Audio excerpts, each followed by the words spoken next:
You gotta hold your door. Hold the damn door. So someone has to go check on it right now. Nene, come and get this dog. Someone has to check on the daughter. Yeah, but Should we call the police? Should we, let's give it a minute. Let's get somebody like a family member because if we call the police, they're gonna take him to child protective service. You don't want that involved. Should we call the police? Should we, let's give it a minute. Let's get somebody like a family member because if we call the police, they're gonna take him to child protective service. You don't want that involved. Should we call the police? Should we, let's give it a minute. Let's get somebody like a family member because if we call the police, they're gonna take him to child protective service. You don't want that involved.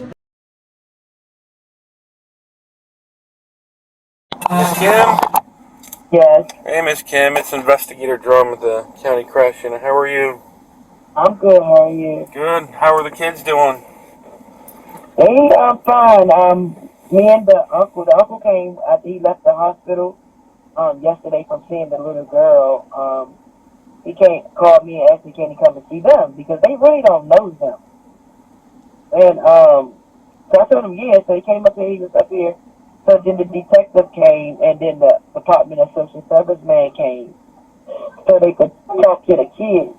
And they asked us, can we take them to the Children Advocate Center across the street from the precinct on Cartner Drive? And we ended up taking them there for about a good 15 minutes because they're going to sit down and talk to them. Okay. And that's where they at now. So we took them yesterday so they get a view of what's going to happen. Okay. And so they get comfortable. So he ended up, I couldn't go this morning with them because my kids, Gotcha. you know, they fine. But he came and picked them up, and that's where they at now. Okay. I wanted to ask you a couple questions if you got a minute. Uh-huh. Okay, so how long have you known Miss Dorothy? I think I met her March the 15th.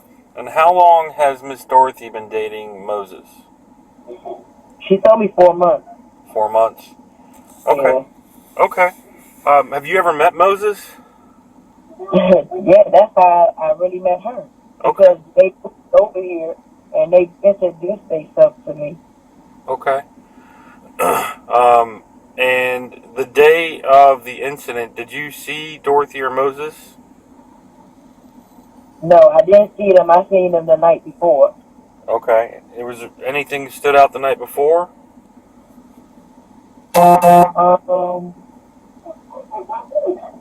No, I mean Moses just be Moses. He always joking a lot.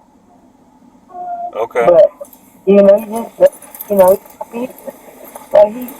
he's 32. Like I didn't really take him serious. Like and some of the stuff he say, I really he laughs about it. He just jokes on it. I just not thought it was like a joke. Like if he called her a name or anything, I just take it as a joke because he'll laugh behind it and just giggle a lot. So I just think it's a joke, not knowing if he meant it or not. Okay. And the other night we spoke, you were adamant that he did this on purpose. Why do we think that? Because the kids told me, that he in the last couple of days they just been seeing a lot of stuff that he did. Like he picked the 9-year-old up and just body slammed him and on the floor. For no reason, but then she came out her mouth and told me the same thing too. She's like, he picked Pearl up and body slammed Pearl, and I was about to call 911, and I was like, why you didn't call 911? And she was like, girl, I don't know. But she just felt that, felt that he was attacking her kids and being too harsh on her kids. And then I was like, well, you gotta say something to her. Well, you gotta talk to him. Just talk to him. And it's just she was just didn't want to address that part. But then she wanted him to take roles of the fatherly part on the kids. But then when he make them stand in the corner or something like that for a period of time, all he was just trying to do is make them clean the house up and stuff like that. But when they don't want to do it or they don't want to take baths or nothing, he will make her be like, you need to get on your kids. Tell them to do this and tell them to do that because he felt that he wasn't a father to do it, to make them do it, but then like he wanted them to do it. And like when they did, like they was trying not to hard to accept him too, because they was telling her, well, he's not my dad. Like why he making us do something? Why you don't tell us mom to do it? Gotcha. So it was just like that's what I saw a lot in the house. But then the kids were all like, the other night she had told me, like, girl, this motherfucker pissed on me in the tub. And I said, what? But she had to, like, pull me all the way back to tell me, like, she can't never talk to me in front of him about it. Gotcha. So it was some type of, I just thought it was, like, for a person to act like that, just, like, some type of scariness. She was scared of him. Okay. And I knew she was. But it's, you know, I was just falling into their relationship. I don't know them like that. Understood. So I couldn't like really tell her like, oh girl, leave him alone, because I can't. What is me to say that, and I really don't know too much about them. Okay. Yeah. Has anybody been in contact with him since? He actually, when the detectives was here talking to the kids, they called my phone. He called your phone?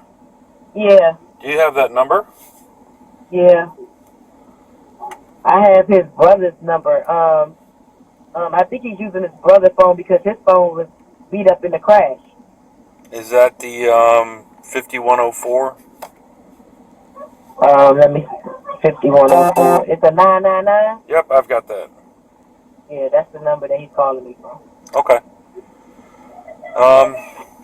Yeah, he's calling me from that number a lot. He called yesterday, and I was telling him that, you know, right now I can't talk to him because the detective's talking to the kids and they want me present. And he was like, okay, I'll just check in on the kids.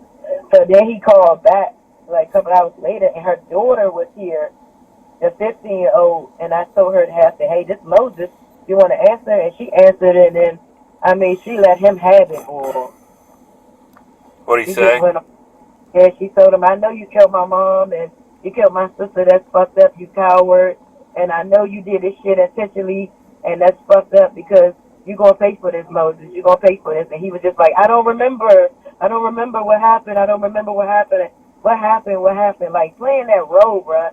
And you could tell he acting real hard. That's what's making me mad, because the detectives took some clips from my phone, from my Blink doorbell. Yep. Oh, that detective on his shit. He took it. He said, but he asked me to submit it. Like he did this because I don't know how to work it. Like do all that on my phone. Yep. To transfer it to his phone.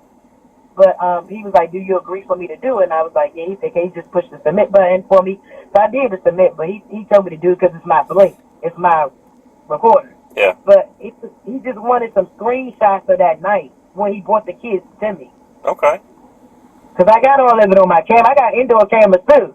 So he took a lot of pictures, videos, yeah, clips of that night. So, but like I said, they kind of feel like something was off on the investigation anyway. Okay. Yeah. But you haven't had an opportunity to speak with him. I haven't had an opportunity to be like, Moses, can you just sit down and just talk to me? Like, I just want to talk to you one-on-one. Yeah, we're trying to get a hold of him. He's not reaching out. Yeah, he's at court today. What's he in court for? A previous domestic? Yes. Okay. In Prince William County. Okay. All right, we'll reach out. Yeah. Is there anything else you can think of? No, I just know he had court today, and me and her was going to go. She asked me can I go with her because she was going to go to court with him today on the 7th. And I told her, yeah, I was going to go, but I don't know how it was going to turn out because I got kids. I'll tell her, yeah, and I won't even answer my phone for her. And then she'll call me back and tell me what happened with the stuff, what happened with the incident or something. So he was in court today for a hearing. He's out on bail for his ex allegedly said that he attacked her. Do you know who this other guy is that people keep talking about, like Dorothy's new boyfriend, that one of the reasons No, why he's not. Moses got upset because she was cheating on him? He's not a new boyfriend. That's the problem. He was before Moses. So but he just lives on the property. Gotcha. So, and I think that's what we don't know if that's what led him to do that, but he did show like some signs and like, why you didn't tell me the nigga lived on the property? Gotcha. And then them two had words before they even moved here 2 months ago, Moses and Deanne. Them two had words. So that's why it was like out of nowhere when he was like, dang, like you didn't even tell me, like you broke the trust with me. And then I think it's just like that's when the next day she told me, you know, this motherfucker pissed on me. Good God. Yeah, so, things start happening like periodically. All right. Well, if you can think of anything else, or if you get a hold of Moses, tell him to give me a call. I've already called his brother's phone a few times and left my number. And I really appreciate you taking care of the children. You said that there's not a lot of good people left in the world, and you seem like one of them. So I greatly appreciate it. All right. Thank you. Well, thank you very much for taking my call. All right. All right. Take care.